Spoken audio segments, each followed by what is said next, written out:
Hey guys, we have a new story this week. So our new story for the week is called A Place to Play. Look at this picture.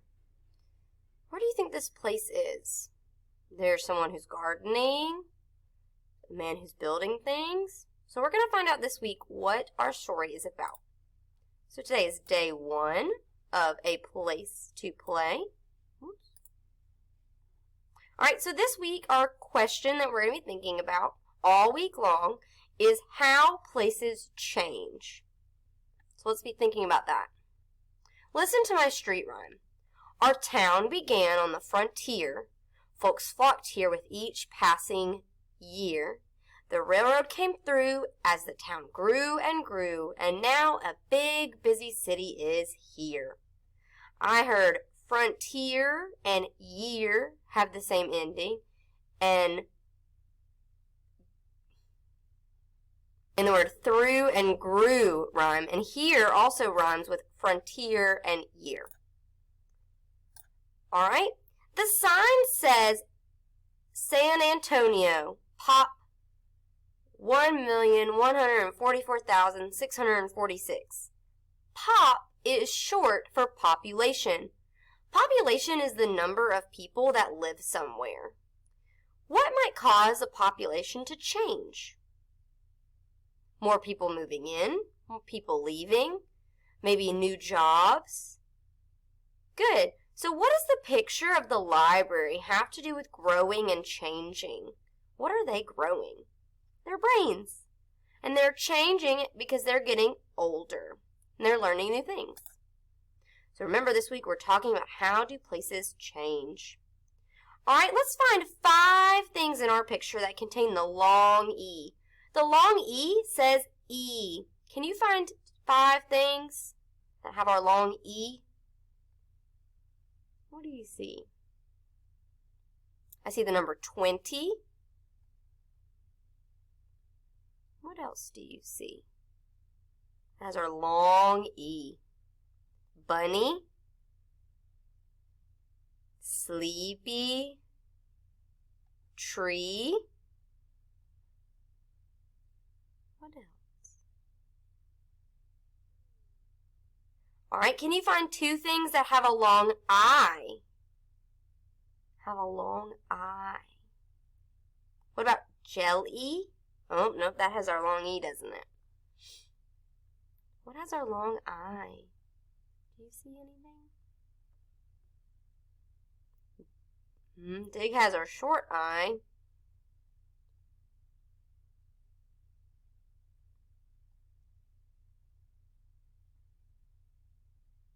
What about the birds? Where are they? In the sky. And what are they doing? Flying. What about the weather? What kind of weather are we having? Sunny. Alright, let's move on.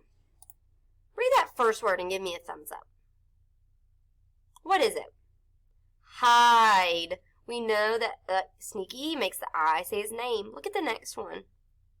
What is that word? Me. That E is going to be long and say his name. And look at that last one. Give me a thumbs up. What is it? Good. Seed. Those are all words that have long vowels. So today we're going to learn how to spell and write words with the long vowel sounds that are of our letter Y. So let's look at this one. The long E that says E can be spelled with a Y, like in bunny. It has our vowel consonant vowel pattern, and I can chop it in half and sound out b, a, n, bun, n, and our Y is going to say E, so n, E, bun, knee, bunny. Alright, when the Y is at the end of a 2-syllable word, it usually says the E sound.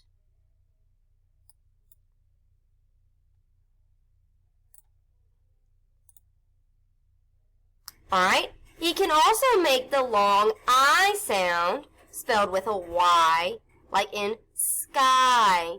Now, sky only has 1 syllable, so he can say I. The letter Y at the end of a word can stand for a long I sound or a long E sound. When Y ends a word with 2 or more syllables, he usually says the E sound. So let's look. I can cut this word between those twin letters. So I have d, mud, d, mud, d, muddy. Then this one, he only has 1 syllable, so he's going to say I, fry. This one has twin letters. I can chop him in half. Ready? Up, pup, p, puppy. All right, this one has 1 syllable, so he's going to say shy. This last one has twin letters, so they're pretty easy to know. We're going to chop them in half. Ready? Nan, nanny. All right, let's sound this one out. Ready? Shy. Remember, when a word like this has 1 syllable, the Y at the end is going to make the I sound. All right? I see twin letters, so I know I can slice them in half and sound it out this way.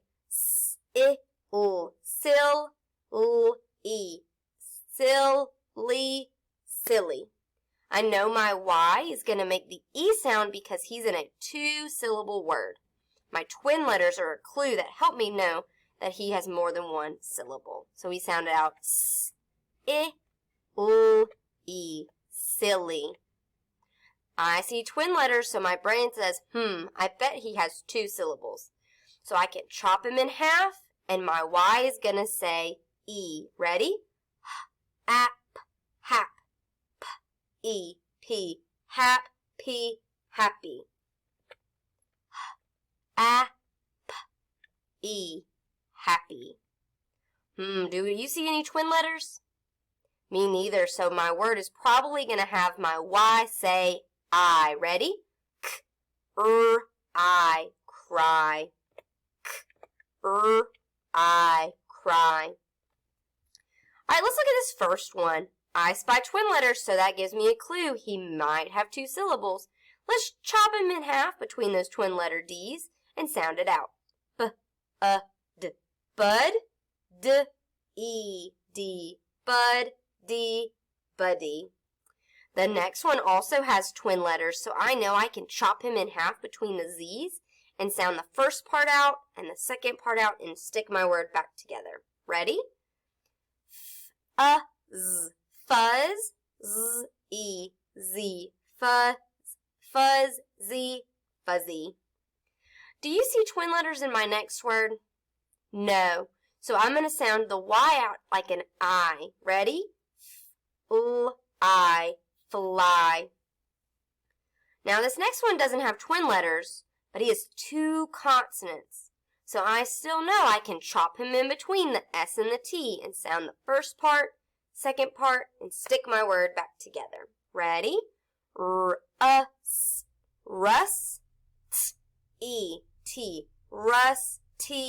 rusty. And that last one, does he have any twin letters or double consonants? Nope. So he has 1 syllable, so my Y is going to sound like I. Ready? Y. Why does that WH only get 1 little block? Good, he's a digraph. The WH says wh. Great job. Listen to my sentence and follow along as I read. His buddy shuts a rusty gate. These fuzzy chicks can't fly. Why did Jen run home? All right, let's look at number 1.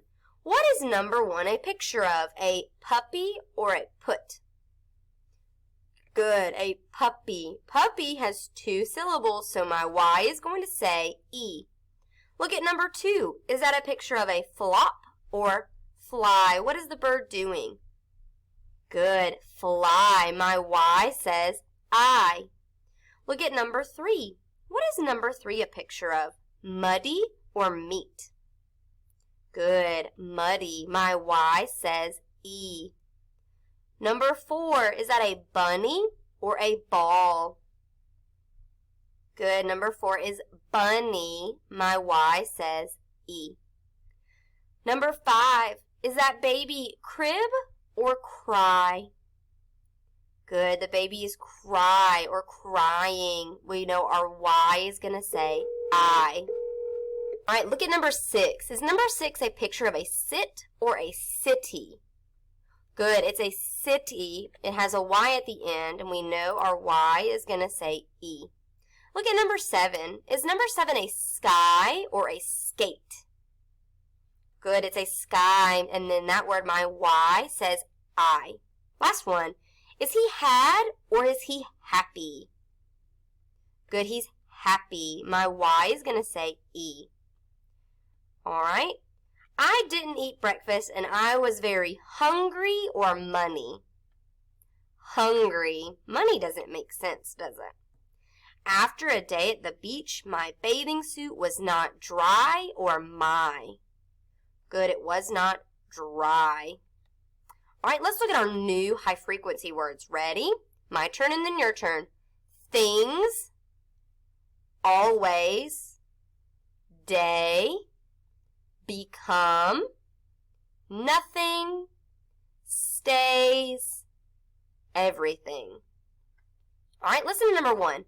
The frisky puppy will become a dog one day. Look at number 2. Everything in my desk always stays in its place. And number 3.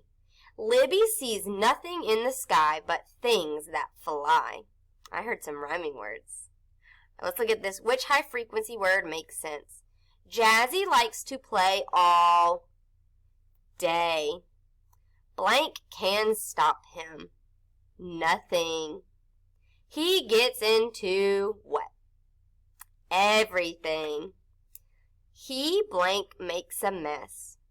Always. Jazzy blank in my room. Stays. He hides blank under the bed. He hides things. Good. Last one. He rests when he blank sleepy.